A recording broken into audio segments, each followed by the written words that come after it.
మీ పిల్లలకి పెళ్లి సంబంధాలు చూస్తున్నారా? చక్కటి అమ్మాయి లేదా మంచి అబ్బాయి కోసం ఎదురు చూస్తున్నారా? అయితే ఇప్పుడే కన్సల్ట్ అవ్వండి. Vasu's marriage bureau. మీకు నచ్చినట్టు, మీరు కోరుకున్నట్టు అన్ని కులాల వారికి పెళ్లి సంబంధాలు చూడబడును. రెండవ పెళ్లి అబ్బాయికి మరియు అమ్మాయికి కూడా మంచి సంబంధాలు చూడబడును. Vasu's marriage bureau. నెల్లూరు బారాషా దర్గాలో రొట్టెల పండుగ ఎంతో వైభవంగా జరుగుతుంది. ఈ రొట్టెల పండుగ ఎప్పటి నుంచి జరుగుతుంది, ఏంటి, ఆ వివరాలు అందించేందుకు రాష్ట్ర మైనార్టీ నాయకులు డాక్టర్ సయ్యద్ సమీ హుసేన్ మనతో ఉన్నారు. వారితో మాట్లాడదాం. చెప్పండి, ఈ రొట్టెల పండుగ ఎప్పటి నుంచి ఎప్పటిదాకా జరుగుతుంది, ఏ తేదీలో ఏం జరుగుతాయి? 6వ తేదీ రాత్రి సొందల్ మాలి అని జరుగుతుందండి. సొందల్ మాలి అంటే ఏదైతే ఈ సమాధులు ఉన్నాయో 12 సమాధులు, ఈ 12 సమాధులను మొత్తం వసూలు అంటారు అనమాట. దాన్ని క్లీనింగ్ చేసి గంధం దాన్ని మొత్తం క్లోజ్ చేసేసి ఎవరు కూడా కనబడకుండా గుడ్డలను అడ్డంగా పెట్టేసి మొత్తం క్లీనింగ్ చేసేస్తారు. దాన్ని సొందల్ మాలి అంటారండి. 6వ తేదీ సాయంత్రము. అదేవిధంగా 7వ తేదీ నైట్ యూసుఫియా మసీద్ దగ్గర నుంచి గంధం మహోత్సవం బయలుదేరి వస్తుంది. 12 బిందెల్లో ఫకీళ్ళ జరుబులతో అదేవిధంగా బాణసంచాలు మొత్తం చేసుకుంటూ మొత్తం ఊరేగింపుగా కోటమెట్ట నుంచి బయలుదేరి ఆర్టీసీ బస్టాండ్ పై నుంచి బయలుదేరేసి ఇక్కడికి వస్తుంది. ఈద్గా దగ్గర పెట్టి అక్కడ ఫకీళ్ళ జరుబు జరిగిన తర్వాత అక్కడి నుంచి గుర్రం మీద తీసుకొని ఇక్కడికి వచ్చి ఈ గంధాన్ని కడప పీఠాధిపతి, ఇక్కడ ఉన్న ప్రముఖులు, రాజకీయ నాయకులు, అదేవిధంగా అధికారులు, ముస్లింలు ఉన్న పెద్దలు, మిగతా పీఠాధిపతులు అందరూ కూడా కలిసి సద్దింపులు చేసి ఇక్కడ గంధం స్టార్ట్ చేయడం జరుగుతుంది. అదేవిధంగా 8వ తేదీ, ఇది 7వ తేదీ నైట్ గంధం అయిపోగానే 8వ తేదీ మొత్తము మనకు సొన్నాల చెరువులో రొట్టెల మార్పిడి కార్యక్రమం జరుగుతుంది. తర్వాత 9వ తేదీ తహ్లీల్ ఫాతిహా ఉంటుందండి. తహ్లీల్ ఫాతిహా అయిపోయిన తర్వాత 10వ తేదీ ముగింపు కార్యక్రమం ఉంటుంది. ఈ సంవత్సరం ఏంటంటే ప్రత్యేకంగా ఇప్పుడు దాకా వచ్చిన భక్తులు గంధం తీసుకోవడానికి అల్లాడేవాళ్ళు. ఎందుకంటే 12 బిందెల్లో గంధం తీసుకొని వస్తాము. ఆ తీసుకొని వచ్చిన గంధం ఏంటంటే ఒక 50,000 మందికి 60,000 మందికి సరిపోయేది.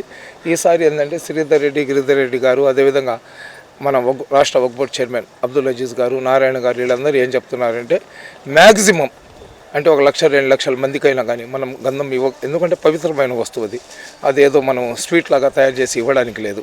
కాబట్టి ఒక 2 లక్షల మంది, 2-3 లక్షల మంది, మినిమం ఒక 5 లక్షల మందికి మనం గంధం ఇస్తే బాగుంటుందని ఒక ఆలోచన చేశారు. దానికి అనుగుణంగా మనం కూడా దాంట్లో కలిపే వస్తువులు విదేశాల నుంచి కొద్దిగా తెప్పించుకోవాలా, అజ్మీర్ నుంచి తెప్పించుకోవాలా, అంటే మనం 10 లక్షల మందికి ఇవ్వడానికి కూడా మనం సిద్ధంగా ఉన్నాం. కానీ దాంట్లో కలిపే వస్తువులు ఏదైతే పవిత్రమైన వస్తువులు ఉంటాయో ఆ క్వాంటిటీలో మనకు దొరకడం చాలా కష్టం. కాబట్టి ఈ సంవత్సరం మ్యాక్సిమం ఒక 5 లక్షల మందికైనా కానీ గంధం ఇవ్వాలనే ఒక ఆలోచనతో వచ్చినాము. అదేవిధంగా ఖలీల్ అనే ఒక సోదరుడు ఈ బారాషా దర్గాకు సంబంధించిన మెయిన్ బింద ఏదైతే ఉందో అతను తీసుకొని రావడం జరుగుతుంది. అతను కూడా ఏదైతే సూఫీజానికి సంబంధించిన కట్టుబాట్లు తెలిసిన వ్యక్తి కాబట్టి ఈ సంవత్సరం చాలా నిష్టగా, చాలా భక్తి శ్రద్ధలతో ఈ కార్యక్రమాన్ని నిర్వహిస్తాము. ఖచ్చితంగా వచ్చిన భక్తులకు మ్యాక్సిమం గంధం ఇచ్చే ప్రయత్నం చేస్తామండి. 12 మంది అమరవీరులు ఇక్కడ ఉన్నారు కదా, గంధ మహోత్సవం ఇక్కడ ఏ విధంగా సాగుతుంది? గంధ మహోత్సవం మీ ఇంటి నుంచి ప్రత్యేకంగా వస్తుంది కదా, అక్కడ మసీదు నుంచి. సో దానికి కారణం ఏంటి? అమీనియా మసీదు నుంచి రావడానికి జనరల్గా ఏంటంటే గంధం మహోత్సవం అనేది చాలా పవిత్రంగా చేస్తామండి. ఈ గంధం మహోత్సవం అనేది పాత రోజుల్లో ఇళ్ల దగ్గర నుంచి తీసుకొని వచ్చేవాళ్ళం. ఇళ్ల దగ్గర నుంచి తీసుకొని రావాలంటే దానికి ఒక పర్మనెంట్ ప్లేస్ అనేది కావాలా. పర్మనెంట్ ప్లేస్ కావాలని చెప్పి మనం ఏం చేసినామంటే దాదాపు 30 సంవత్సరాల ముందర నుంచి అమీనియా మసీద్ దగ్గర నుంచి తీసుకొని రావడం స్టార్ట్ చేసినాము. దాదాపు 40 సంవత్సరాల నుంచి నాకు మంచి యవ్వనంలో ఉన్నప్పటి నుంచి ఈ బారాషా దర్గా యొక్క గంధం ఏదైతే గంధ కలశం ఏదైతే ఉందో దాన్ని నేనే కలపడం జరుగుతుంది. అక్కడి నుంచి తీసుకొని వచ్చిన తర్వాత కడప పీఠాధిపతులను పిలుస్తాము. దాంట్లో ముఖ్యంగా కడప పీఠాధిపతి ఆరిఫుల్లా హుసేన్ గారిని పిలిపిస్తాము. అతను సద్దింపులు చేసిన తర్వాత ఈ 12 సమాధులకు ఆ గంధ లేపనం ఏదైతే ఉందో దాన్ని మొత్తం చేయడం జరుగుతుంది. అది అయిన తర్వాత ఈ రొట్టెల మార్పిడి కార్యక్రమం స్టార్ట్ అవుద్ది. మనం చెప్పేది ఏంటంటే ఈరోజు భారతదేశంలో మీరు ఎక్కడ చూసినా కానీ ఆంధ్ర వాళ్ళంటే కర్ణాటక వాళ్ళకి పడదు, కర్ణాటక అంటే తమిళనాడుకి పడదు, తమిళనాడు అంటే కేరళ వాళ్ళకి పడదు, అదేవిధంగా మహారాష్ట్ర అంటే గుజరాత్ వాళ్ళకి పడదు, అదేవిధంగా ఢిల్లీ వాళ్ళంటే వెస్ట్ బెంగాల్ వాళ్ళకి పడదు. కులాల పేరు మీద, ప్రాంతాల పేరు మీద రకరకాలుగా ప్రతి ఒక్కరు కూడా విచ్ఛిన్నమయ్యే పరిస్థితులు ఈరోజు భారతదేశంలో చూస్తున్నాం. అయినా కానీ భారతదేశంలో సర్వమత సమానత్వం సజీవంగా ఉంది. సజీవంగా చూడాలంటే నెల్లూరులో ఉన్న బారాషహీద్ దర్గా దగ్గరికి వెళ్ళండి అని గర్వంగా చెప్పుకునే పరిస్థితి మా సింహపురి గడ్డ మీద ఉందండి. కొన్ని లక్షల మంది ఇక్కడికి వస్తారు. వాళ్ళు ఎక్కడి నుంచి వచ్చారు, వాళ్ళు ఎవరు, వాళ్ళ పేరేంది, వాళ్ళు హిందువులా ముస్లింలా ఎవరు అడగరు. మనమందరం కూడా ఆదం హవా సంతానం అనే ఒక నేపంతో ఇక్కడ వచ్చిన ప్రతి ఒక్కరు కూడా అల్లా యొక్క కృపకు పాత్రలు వెళ్తున్నారు. కాబట్టి ప్రతి సంవత్సరం, గత సంవత్సరం 25 లక్షల మంది వస్తే ఈ సంవత్సరం 35 నుంచి 40 లక్షల మంది వస్తారనే ఆలోచన, అంచనా మనం అందరం కూడా వేసుకొని దానికి తగ్గట్టుగా ఏర్పాట్లు చేస్తున్నారు. ఇకపోతే ఈ బారాషహీద్ దర్గా గతంలో ఏ విధంగా ఉంది, ఒక్కొక్క సంవత్సరం ఒక్కొక్క మెట్టు అభివృద్ధి అవుతూ వచ్చింది. మన రూరల్ శాసనసభ్యులు కోటంరెడ్డి శ్రీధర్ రెడ్డి గారు హ్యాట్రిక్ ఎమ్మెల్యే అయినారు. అతని హయాంలో చాలా డెవలప్ చేసినారు. ఎందుకంటే అతను ఒక సెక్యులర్ నాయకుడు. చాలామంది ఎమ్మెల్యేలు ఉన్నారు, చాలామంది నాయకులు ఉన్నారు. కానీ స్పెషల్లీ శ్రీధర్ రెడ్డి పేరు ఎందుకు ప్రస్తావిస్తున్నానంటే అతను స్వతహాగా ఒక సెక్యులర్ నాయకుడు. అందరూ హ్యాపీగా ఉండాలి, అన్ని కులాలు అన్ని మతాలు ఎవరి ధర్మాన్ని వాళ్ళు ఆచరించుకోవాలా, ఇతర ధర్మాలను గౌరవించాలా అనే కాన్సెప్ట్ నడిచే వ్యక్తి. కాబట్టి దాదాపు నాకు తెలిసి 60-70 కోట్ల రూపాయలతో ఈ బారాషహీద్ దర్గా అభివృద్ధి జరుగుతుంది. ఎందుకంటే ఇక్కడికి వచ్చేవాళ్ళు అన్ని మతాలు అన్ని కులాలకు చెందిన వ్యక్తులు ఇక్కడికి వస్తున్నారు. కాబట్టి ఇక్కడ ఇటువంటి ప్రదేశాన్ని భారతదేశంలో సజీవంగా పెట్టాల్సిన బాధ్యత ప్రతి భారతీయుడి మీద ఉంది, ప్రతి సింహపురి గడ్డలో ఉన్న ప్రతి ఒక్కరి మీద ఉందనే నేపంతో అతను దీనికి ఈ విధంగా అభివృద్ధి చేయడం స్టార్ట్ చేసినారు. అదేవిధంగా ఏదైతే సొన్నాల చెరువు దగ్గర ఘాట్ ఉందో, గతంలో పొంగూరు నారాయణ గారు మున్సిపల్ శాఖ మంత్రి లాగా ఉన్నప్పుడు, ఎప్పుడైతే స్టేట్ వక్ఫ్ చైర్మన్ లాగా ఉన్న హాజీ అబ్దుల్ అజీజ్ గారు అప్పుడు మేయర్ లాగా ఉండారు. అప్పుడు ఏంటంటే అక్కడ ఈ అంబులెన్స్లు, కుక్కల బండ్లు, లారీలు, బస్సులు, ఇవన్నీ ఆటోలో ఇవి తెచ్చి అక్కడ కడుక్కునేవాళ్ళు అనమాట. చాలా గలీజ్గా, చాలా డట్టిగా ఉండింది. ఇక్కడ పవిత్రంగా రొట్టెలు మార్చుకునే నీళ్లు ఇంత డట్టిగా ఉంటే ఎలాగనే ఒక ఆలోచనతో ఆ రోజుల్లోనే నారాయణ గారు 21 కోట్లు పెట్టి ఆ ఘాట్ను కూడా ఏర్పాటు చేయడం, సిమెంట్ రోడ్డు లోపల వేయడం జరిగింది. దాని తర్వాత మనకు ఒక బ్రహ్మాండమైన ఈద్గా కానివ్వండి, ఈ దర్గాకు అటుపక్క 4 పక్కల 12 అడుగులు వెడల్పు చేయడం కానివ్వండి, ఈ మునారాలు కట్టడం కానివ్వండి, దర్గాకి ఎదురుగా సింహదారాలు కట్టడం కానివ్వండి, మిగతా అభివృద్ధి కార్యక్రమాలన్నీ కూడా శ్రీధర్ రెడ్డి గారు చేస్తున్నారు. ఈ సంవత్సరం బారాషహీద్ దర్గాకు వచ్చే భక్తులకు ఎటువంటి ఇబ్బంది కలగకుండా మంత్రి నారాయణ గారు, అదేవిధంగా మంత్రి ఆనం రామనారాయణ రెడ్డి గారు, రాష్ట్ర వక్ఫ్ చైర్మన్ హాజీ అబ్దుల్ అజీజ్ గారు, వీళ్ళు ముగ్గురి సలహా సూచనలు తీసుకొని కోటంరెడ్డి శ్రీధర్ రెడ్డి గారు చాలా పకడ్బందీగా ప్రణాళికను సిద్ధం చేసుకొని ఉన్నారు.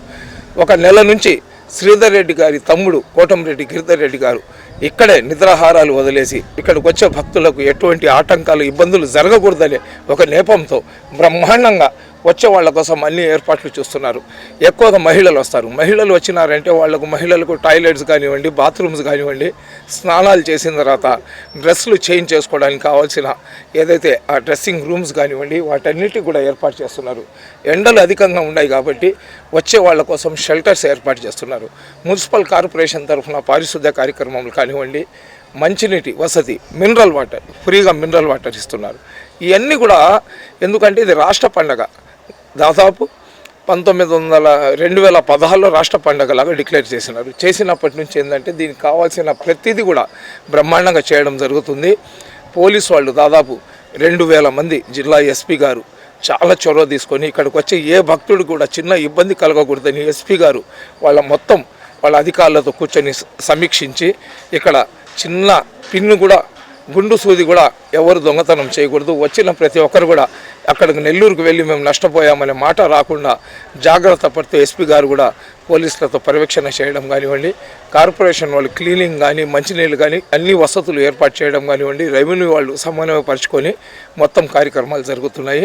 అదేవిధంగా ఈ దర్గా కమిటీకి సంబంధించిన వ్యక్తులు కానివ్వండి, తెలుగుదేశం పార్టీలో ఉన్న నాయకులు కానివ్వండి, అంటే పార్టీ పేరు ఎందుకు ప్రస్తావిస్తున్నానంటే తెలుగుదేశం పార్టీ అధికారంలో ఉంది కాబట్టి ఇక్కడ ఎటువంటి రాజకీయ ప్రమేయం ఉండదు.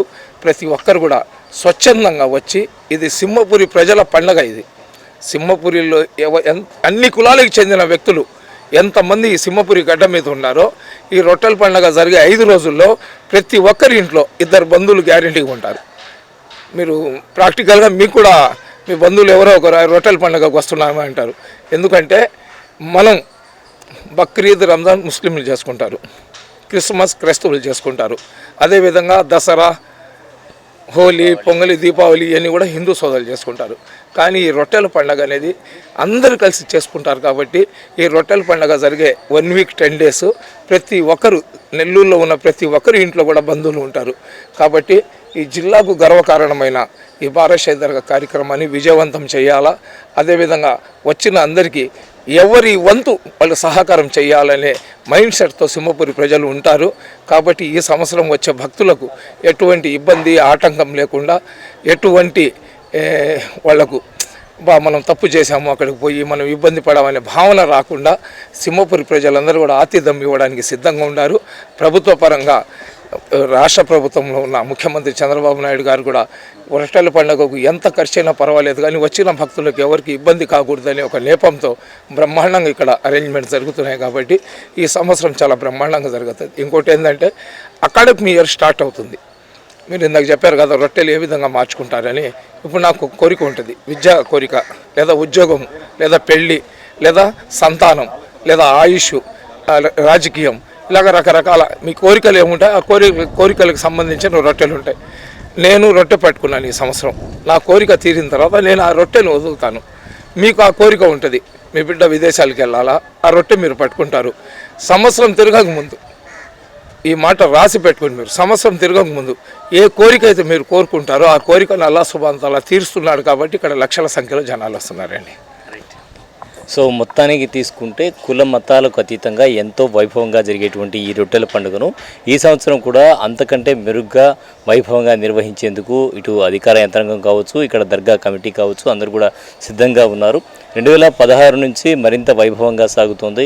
మంత్రి నారాయణ, అలాగే గతంలో ఉండేటువంటి మేయర్ అబ్దుల్ అజీజ్ ఇప్పుడు వక్ఫ్ బోర్డు చైర్మన్గా ఉన్నారు, వారి ఆధ్వర్యంలో, అలాగే రూరల్ శాసనసభ్యులు, స్పెషల్గా రూరల్ శాసనసభ్యులు కోటంరెడ్డి శ్రీధర్ రెడ్డి గారు ప్రత్యేక చొరవ తీసుకుని ఇక్కడ రాత్రింపగలు ఇక్కడే ఉండి వారి సోదరులు ఈ పండుగను విజయవంతం చేయడానికి కృషి చేస్తారు. అలాగే దర్గా కమిటీ తరఫున ఇటు సయ్యద్ సమీ హుసేన్ కావచ్చు, వారితో పాటు ఉండేటువంటి మిత్రమండలి, అలాగే ఇక్కడ కమిటీ సభ్యులు ఎవరైతే ఉన్నారో అందరూ కలిసి ఇక్కడికి వచ్చేటువంటి భక్తులకు ఎలాంటి ఇబ్బందులు లేకుండా ఈ సంవత్సరం కూడా వాళ్ళని ఎంతో వైభవంగా స్వాగతించి వాళ్ళకి కావాల్సినటువంటి కోరికలు ఏవైతే ఉంటాయో కోరికలతో రొట్టెలు పట్టుకొని మళ్ళీ వాళ్ళకి వీడ్కోలు పలికేందుకు కూడా సిద్ధంగా ఉంటారు. సో అంత వైభవంగా నిర్వహించేటువంటి ఈ రొట్టెల పండుగకు మీరు కూడా వచ్చి మీ కోరికలతో రొట్టెలు ఏవైతే ఉంటాయో మార్చుకోవాలి అనుకుంటే మాత్రం బారాషాయి దర్గాకు ఇచ్చేయండి. ఇక్కడ స్వర్ణాల చెరువు మీకోసం వెయిట్ చేస్తుంది. వచ్చి స్వర్ణాల చెరువులో మీ కోరికలు రొట్టెలు అంటే మీ కోరికలు తీర్చేందుకు స్వర్ణాల చెరువు సిద్ధంగా ఉంది.